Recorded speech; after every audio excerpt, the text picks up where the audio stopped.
Mesdames, Messieurs, bonsoir, bienvenue sur Pan-African Media. Il est 20h, c'est l'instant d'information.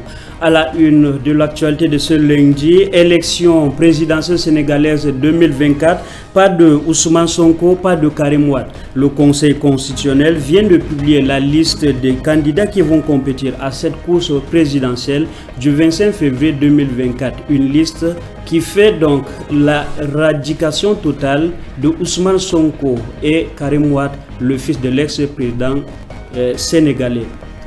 Élection présidentielle en République démocratique du Congo, la page est définitivement tournée. Antoine Félix Tshisekedi vient d'être investi pour son second mandat, un mandat qu'il promet aux Congolais de rectifier les tirs. Mesdames, Messieurs, voilà les principaux titres de cette édition d'information, le développement dans un instant.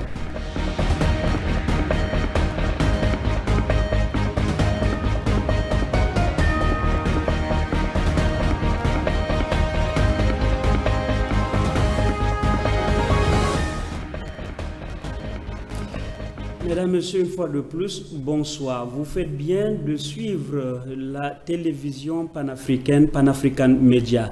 Nous débutons donc cette édition d'information en Afrique centrale. Nous le disions donc en République démocratique du Congo. Antoine Félix Tshisekedi vient d'être investi pour son deuxième mandat. La cérémonie s'est déroulée samedi dernier devant un parterre d'invités, parmi lesquels des chefs d'État et de gouvernement de plusieurs pays du continent africain et du monde. Pour cet autre mandat, Félix Tshisekedi promet de rectifier le tir afin que la RDC connaisse son essor économique. Plus de précisions, c'est dans ce reportage. Le président Félix Tshisekedi a été investi ce samedi 20 janvier pour un deuxième mandat en République démocratique du Congo lors de la cérémonie au stade des Martyrs à Kinshasa. Dans le discours inaugural de son second mandat, prononcé devant un parterre de chefs d'État africains et de délégations occidentales, Félix Tshisekedi s'est dit engagé à user de tout ce qui est en son pouvoir pour que les erreurs du passé ne se reproduisent plus et pour que les actions nécessaires à l'avancement du pays soient promptement prises. Par ailleurs, le chef de l'État a rappelé ses 6 engagements majeurs de son nouveau quinquennat. Plus d'emplois, plus de pouvoir d'achat, plus de sécurité pour tous, une économie plus diversifiée et plus compétitive, plus d'accès aux services de base et des services publics plus efficaces. En rappel, la Cour constitutionnelle avait validé quelques heures avant la prestation de serment le résultat de la présidentielle de la semaine du 20 décembre 2023.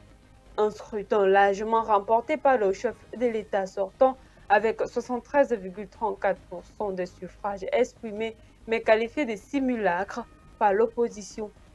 Fils de l'opposant historique Étienne Tshisekedi, Félix Tshisekedi avait pris en janvier 2019 les rênes du pouvoir en RDC. Pendant ce temps, au Sénégal, à quelques jours seulement du lancement de la campagne présidentielle, le Conseil constitutionnel vient d'invalider les candidatures de principaux challengers de la coalition présidentielle, notamment Karim Wade, qui a décidé de saisir la Cour de la CEDEAO pour défendre son droit de l'élection, mais aussi Ousmane Sonko qui eut plusieurs ennuis judiciaires contre le pouvoir de Macky Sall avant d'être écarté. Écoutons la chronique de la soirée avec Alain Jean.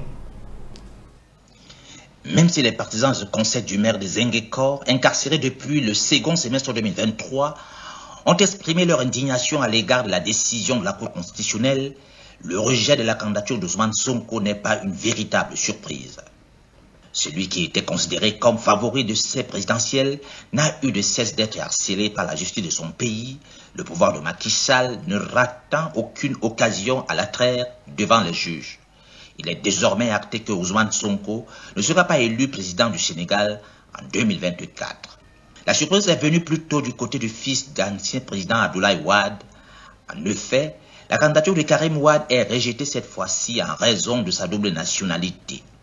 Selon lui, Cette décision est fondée sur des prétextes fallacieux et elle viole son droit fondamental de participer à l'élection présidentielle du 25 février 2024, alors qu'il a depuis longtemps renoncé à sa nationalité française. Cette nouvelle atteinte à mes droits de l'homme, dit-il, s'inscrit dans la continuité de nombreuses violations dont il est victime depuis 12 ans, une détention arbitraire de plus de 3 ans à l'issue d'un procès inéquitable devant une cour d'exception et un exil forcé qui dure depuis 7 ans, a-t-il ajouté. Face à ce qu'il appelle nouveau complot judiciaire, il a décidé de saisir les juridictions internationales, dont la Cour de justice de la CEDEAO, pour défendre son droit à la candidature à l'élection présidentielle de février 2024, a annoncé Wade. Pourtant, le chef du parti PDS a bel et bien renoncé à sa nationalité française. Seulement, les juges de la Cour constitutionnelle ont estimé que la date de publication du journal officiel de l'État français, soit le 16 janvier 2024, est postérieure à celle du dépôt de son dossier contenant l'attestation de déclaration sur l'honneur portant la perte de sa double nationalité. Après avoir été écarté de concourir à la précédente présidentielle en 2019 pour une condamnation judiciaire, Karim Wade se voit une fois de plus couper l'herbe sous les pieds. À 2 semaines du lancement de la campagne électorale, les nuages qui s'amoncellent dans le pays Sénégal n'augurent pas une élection présidentielle calme et paisible. Continuant de dénoncer la spoliation dont ils se disent victimes de la part du Conseil constitutionnel, les candidats récalés appellent les populations à faire barrage au recul démocratique qui se déroule dans le pays. Rappelons que les élections présidentielles sont prévues pour le 25 février 2024 et que 20 candidats dans le poulain de Macky Sall, l'actuel Premier ministre Amadou Mba, et les opposants Idrissa Seck, Khalifa Sall sont retenus par la Cour constitutionnelle. Merci Alain Diok. Poursuivons notre balade d'informations, mais cette fois-ci, parlons plutôt de la diversification de partenariats au Niger. Après cette fructueuse visite à Moscou, la délégation poursuit son tour du Golfe. La délégation justement nigérienne, conduite par le Premier ministre Ali Mohamed Lamine Zeine, a terminé sa visite à Moscou. Une visite avec de nombreux accords de partenariat dans divers domaines. La délégation poursuit cette fois-ci du côté du Golfe. Elle se retrouve actuellement aux Émirats Arabes Unis où elle rencontre des responsables politiques et économiques. Elle se rendra par la suite en Iran le même jour. Justement, les autorités au pouvoir de Niamey cherchent à diversifier de partenariats, des accords qui pourraient être conclus au cours de la tournée de Ali Mohamed Lamine Zeine dans le domaine de la défense, mais aussi de l'agroalimentaire, de l'énergie, des équipements de santé et du pétrole. Nous y reviendrons dans nos prochaines éditions. Au Mali, nous célébrons la 63e édition de la fête de l'armée. Le 20 janvier de chaque année se célèbre la fête justement de l'armée nationale. Cette 63e édition intervient dans un contexte de reconquête du territoire national avec la reprise totale de toutes les villes au nord du Mali, notamment Kidal, Aguelok ou encore Ber, qui étaient sous l'emprise des djihadistes et terroristes depuis plus d'une décennie. Le chef suprême des armées, le colonel Assimi Goïta, a placé cette commémoration du 20 janvier sous le signe d'une mission accomplie seule de la reconquête de l'intégrité territoriale du pays. La fête de l'armée est l'un des symboles fédérateurs du peuple malien qui avait exprimé lors des assises nationales de la refondation comme priorité absolue la reconquête de l'intégrité du territoire, le rétablissement de la paix, la sécurité et la stabilité dans tout le pays. Dans son discours, le chef de l'État a donné les précisions sur les efforts du gouvernement. Selon lui, ils ont porté notamment sur l'augmentation des effectifs, l'amélioration des conditions de vie et de travail des militaires et l'acquisition d'équipements au profit des armées et services. En perspective donc, le chef de l'État rappelle des grands chantiers en cours d'exécution comme le champ militaire dans les localités de Bouguini, Kita, Djema, Sang et Koutiala avec la fortification des emprises sous les théâtres d'opération.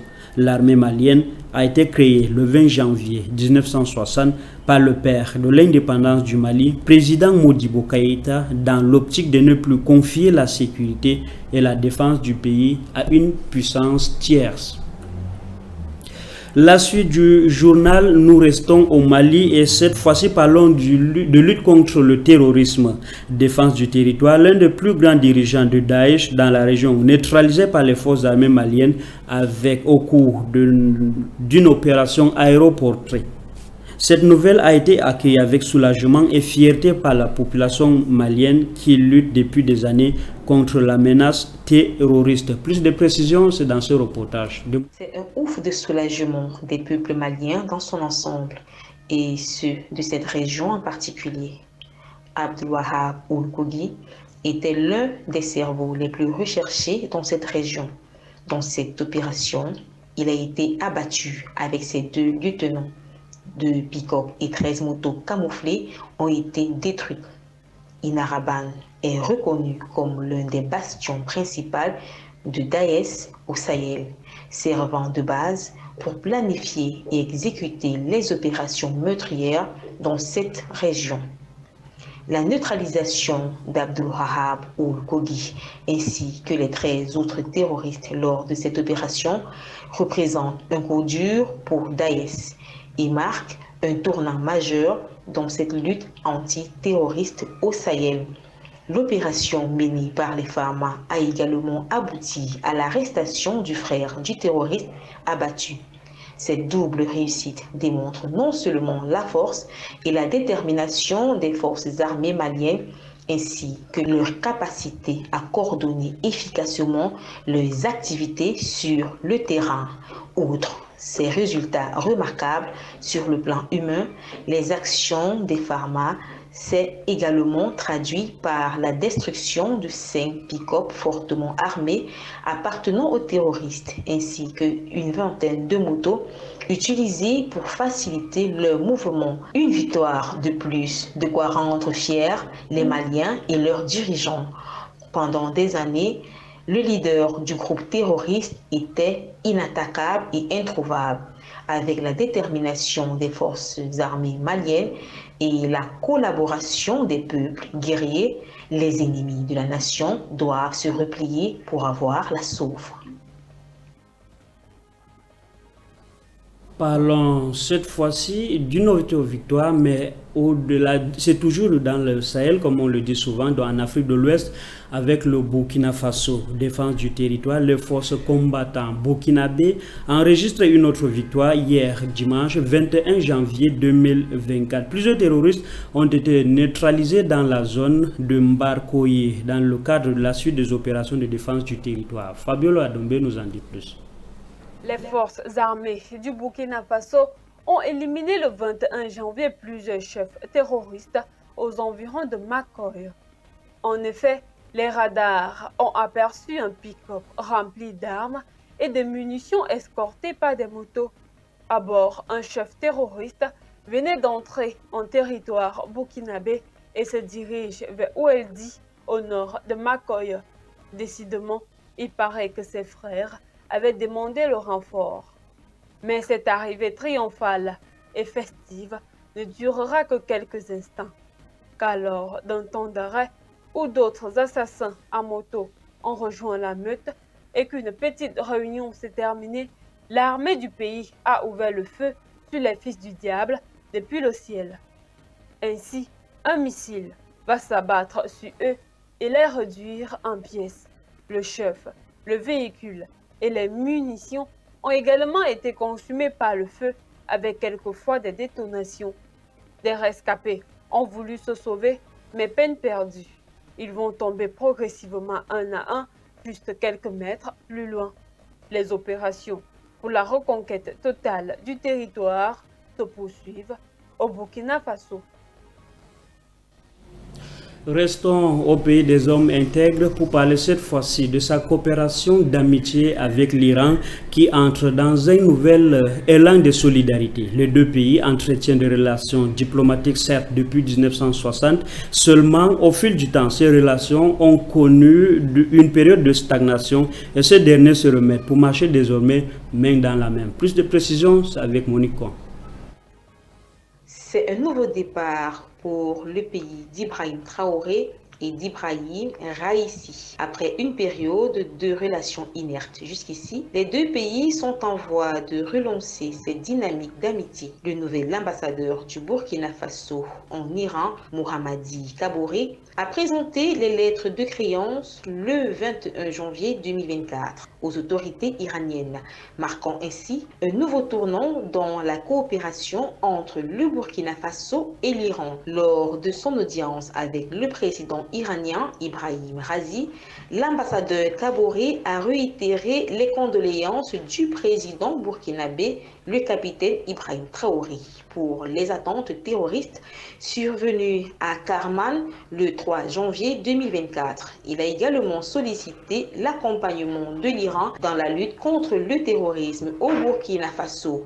Le président Raïssi a souhaité que les relations entre les deux pays se renforcent davantage, notamment avec l'ouverture d'une ambassade au Burkina Faso à Téhéran. Il a également rappelé que la coopération internationale est indispensable pour la lutte contre le terrorisme. Cet acte diplomatique montre une bonne volonté du Burkina Faso de s'ouvrir vers d'autres partenaires. La présentation des lettres de créance du nouvel ambassadeur du Burkina Faso en Iran est un signe positif de la volonté des deux pays à relancer cette coopération qui pourrait se traduire par des projets coopératifs dans des domaines politiques, diplomatiques, économiques, commercial et culturel. Depuis l'arrivée des autorités de transition au pouvoir, le pays de Thomas Sankara ne fait que se diversifier de partenaires afin de mieux relever les multiples défis tant sur le plan sécuritaire que socio-économique.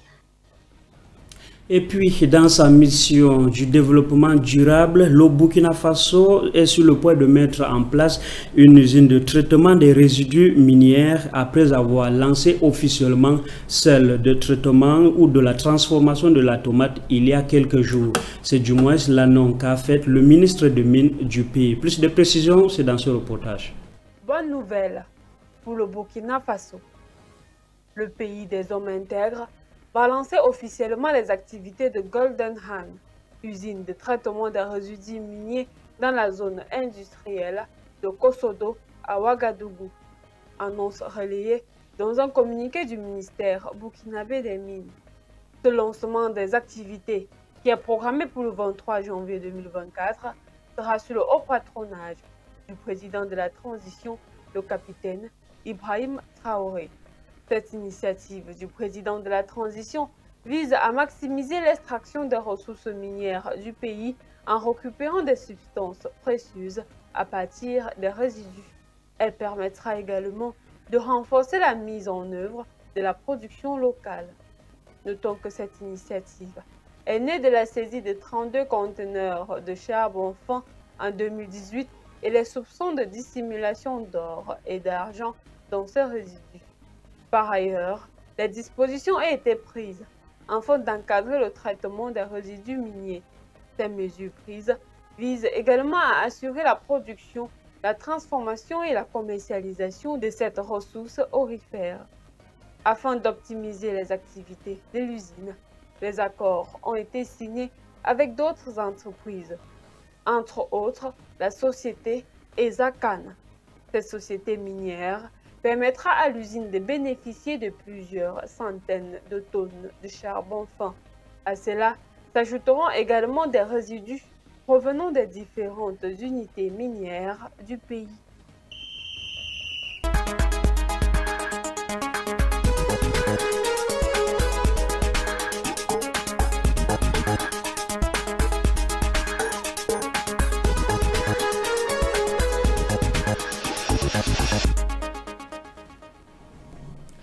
Mesdames, Messieurs, les génériques ne vous trompent pas. Justement, vous êtes à la page sportive de cette édition d'information. Nous parlons de la CAN Côte d'Ivoire 2023. Que de surprises à la deuxième journée pour les amoureux du ballon rond. Décidément pas de favoris dans cette compétition. Le score joue toujours en défaveur de grosses affiches, comme on a l'habitude de dire dans cette compétition. Plus de précision, c'est dans cet élément. bien pour le Sénégal et le Cap-Vert. Le tenant du titre continue de faire bonne impression cette année encore. Après avoir écrasé la Gambie 3-0, le Sénégal a dominé le Cameroun et occupe donc la tête du groupe C. Avec 6 points au compteur, les Lions de la Teranga sont d'ores et déjà qualifiés pour la phase finale de la Coupe d'Afrique des Nations avant le dernier match face à la Guinée. C'est également le cas du Cap-Vert, l'autre sélection qui a réussi ce sans faute pour le moment. Après le Ghana 2-1, c'est le Mozambique 3-0 qui est tombé face aux requins bleus qui sont eux sûrs de terminer à la première place du groupe B. Avec 4 points, l'Angola, le Burkina Faso, le Mali et le Maroc vont désormais devoir finir le travail. D'autres pays n'ont pas eu la même chance comme le Cap-Vert et le Sénégal. Il s'agit de l'Algérie, le Cameroun et la Tunisie qui sont en danger.